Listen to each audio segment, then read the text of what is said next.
আপনি কি কখনো ভেবে দেখেছেন আপনার প্রতিটি শব্দ, আপনার প্রতিটি কাজ সবই কোথাও না কোথাও রেকর্ড হচ্ছে?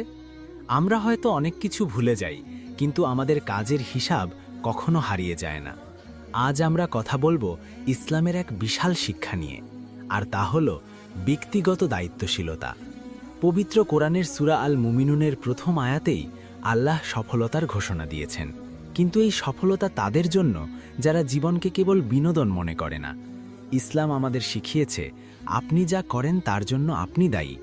আপনার ছোট একটি ভালো কাজ যেমন বৃথা যাবে না, তেমনি ছোট একটি অন্যায়ের জন্য জবাবদিহি করতে হবে।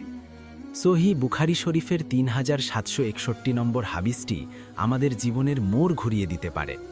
রাসূলুল্লাহ সাল্লাল্লাহু আলাইহি ওয়াসাল্লাম বলেছেন, একজন মুসলিম তার প্রতিটি কাজের জন্য দায়িত্বশীল।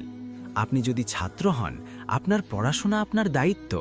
আপনি যদি বাবা বা মা হন, আপনার সন্তান আপনার দায়িত্ব।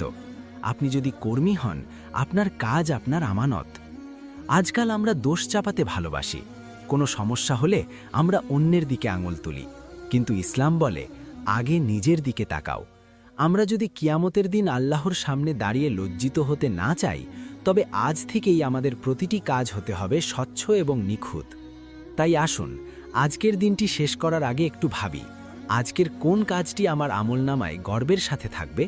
নিজের দায়িত্ব পালন করুন, ইনশাআল্লাহ সফলতা আপনার দরজায় কড়া নাড়বে। ভিডিওটি ভালো লাগলে শেয়ার করুন এবং আপনার মতামত জানান। আল্লাহ আমাদের সবাইকে দায়িত্বশীল হওয়ার তৌফিক দান করুন। আমিন। আমাদের ভিডিওটি কোথা থেকে দেখছেন? ফেসবুকে থেকে দেখলে ফলো করবেন, ওয়েবসাইট থেকে দেখলেও ফলো করবেন। আর যদি ইউটিউব থেকে দেখে থাকেন, তাহলে চ্যানেলটি সাবস্ক্রাইব করুন। আমাদের Facebook page human question world, আমাদের ওয়েবসাইট হিউম্যান কোয়েশ্চেন ওয়ার্ল্ড, আমাদের YouTube channel human question world. আমাদের পাশে থাকার জন্যে সবাইকে ধন্যবাদ।